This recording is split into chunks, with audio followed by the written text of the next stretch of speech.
So we have learned the concept of the threading in previous lecture, and in this lecture and in the following ones, we're going to see some specific cases of a threading library that we can use for constructing application program.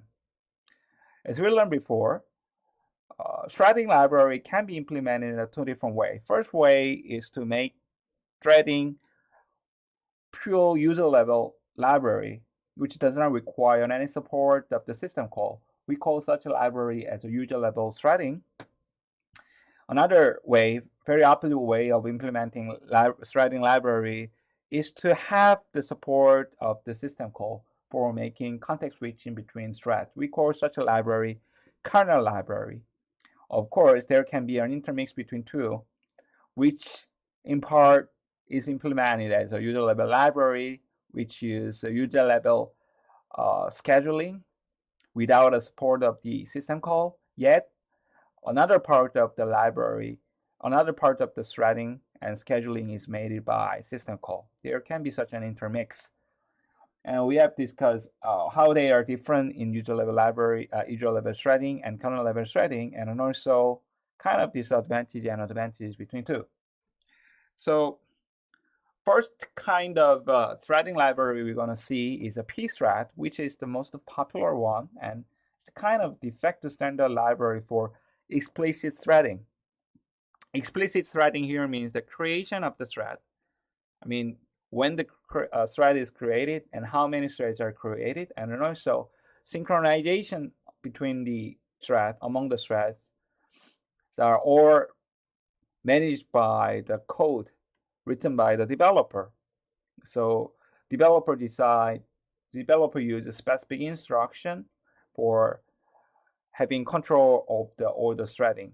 We call one of the very famous kind of the such threading library is a pthread, which stands for POSIX thread. And POSIX, as we talked before, stands for standard of the Unix APIs.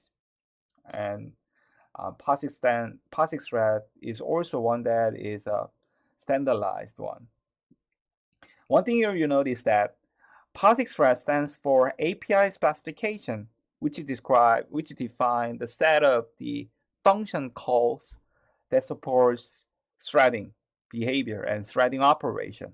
And one thing you note here is that it does not specify or does not restrict specific way of an implementation. So POSIX thread sometimes can be implemented as a pure user level library, and then also sometimes POSIX thread is implemented as a kernel thread. So in using Linux, so POSIX is a kind of the standard way in Unix for making multi-threaded program. And you will find that in Linux, POSIX thread usually bound with the kernel threading library, so that when you create a thread, then one kernel thread is also created. But the same code that uses a pthread can run on some other machine where pthreading is implemented as a user level library. All those things are possible because pthread is only a specification. And in our class, we're gonna see some programming example that use a pthread to create a multi-threaded programming, and we're gonna have some more exercise with the pthread because it's pretty much the standard one. Okay. Another class of the threading library is implicit threading. In implicit threading, the creation of the threading, I mean, how many threads are created, they're not controlled by the code written by the developer, but they are determined by the compiler or runtime environments and their combination. And all those thread controls are managed by some automated support, not by explicit code. So implicit threading is favored by many developers in writing parallel program where the piece of the code that can concurrently run is well defined, and the number of the threads, suitable number of the thread, and way they are executed are not quite clear at the moment of the writing code. In such a cases, implicit threading is favored. When we use implicit threading, you don't need to care about controlling the thread. Here, the controlling the thread means that considering the performance and also considering the correctness by giving proper synchronization. So when you write a simple program, they are not that much. I mean, the performance aspect and also correctness aspect, they are not that tricky. But when you write a pretty complicated code, sometimes bringing correct and also efficient threading or concurrency in the code is quite not easy. In such a cases, developer later find that they later focus on the program logic and putting all the consideration and of the how to make them run concurrently to the threading library. And one of the famous implicit threading libraries, so OpenMP, and also there are a bunch of the other libraries, and we're gonna see a case of the OpenMP here. So OpenMPs are really widely used, and one of the famous parallelization libraries that we can utilize with the C and C++ and many other programming languages. And it supports some parallel programming. When we say parallel programming, you can think in this way. Multi-threading, threads may behave, two different threads behave quite differently, but when some program is called as a parallel program, then the tasks that are executed on a thread are quite similar, but multiple instances of them are launched at the same time. We call such a program as a parallel program. And OpenMP is widely used for writing parallel program really easy, especially in a shared memory environment. And this example gives some simple cases of the parallelization offered by OpenMP. So check this program, this piece of the program. Here we have a for loop, which is quite familiar, I guess. And in the for loop, we access AI and BI and compute the CI. And what you can find here is that there can be many cases of the I. It starts from 0 to n. However, each iteration is totally independent from the other iteration. So for example, the case for I being 0 is independent with the case for I being 1, and also independent with the I being 2, 3, 4, etc. So that we can find that although there's some ordering when this piece of the code are executed sequentially, those orders are not essential. And all the cases for I0, 1, 2, to the n, all those cases can be actually run in parallel if there are available CPU resources.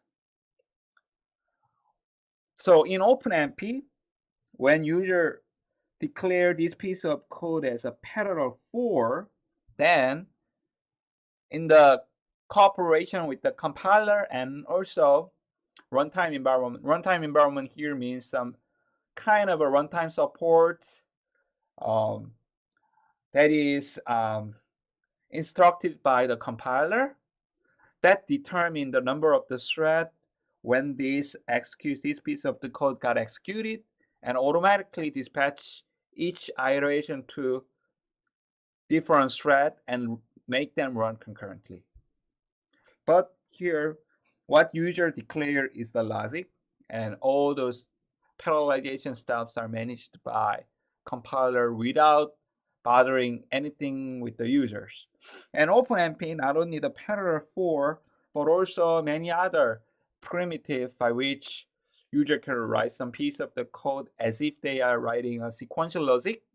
And if the compiler finds that the given logic can be parallelized automatically, then do it so. And with the support of the runtime library, those parallelization can be run in a somewhat efficient way so that they can exploit or utilize the parallelism of the hardware as much to obtain concurrency of the program, and also so that the execution time of the program can be reduced by those concurrency support. That is OpenMP. implicit, so explicit threading, so for example, p-threading are quite different. We're going to check, and we will see that it is in the code, it is in the program's logic, how many threads are created, and also in which order they are executed, and also certain execution of one thread can influence the other thread, etc. So that more sophisticated concurrency can be implemented with the p-thread. However, in here, developer takes all the risk for having some mistakes on concurrency programming, and also if programmer cleverly as in a smart way they manage and use the threading, then it will achieve high efficiency. Maybe it can achieve far more efficiency than the case for the implicit threading. However, if it goes in totally opposite way, then even though in p-threading, developer make a multiple thread, but if their coordination is poor, or if the runtime environment is not adhere to the assumption of the programming, then the performance gain may not be significant in explicit threading. So there are some pros and cons in using explicit threading and also implicit threading. So another kind of implicit threading is a thread pool. In thread pool, a bunch of the threads are already created, even though the program logic reaches the portion of the code that utilize the concurrency.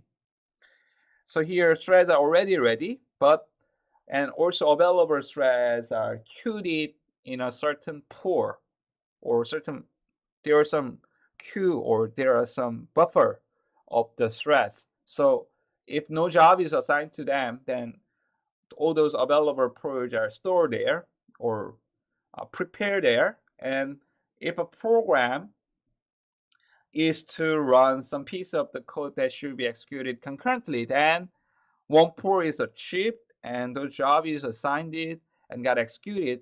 And when the job is terminated, the thread delivered the result, and thread does not terminate it, but it goes back to the pool again, so that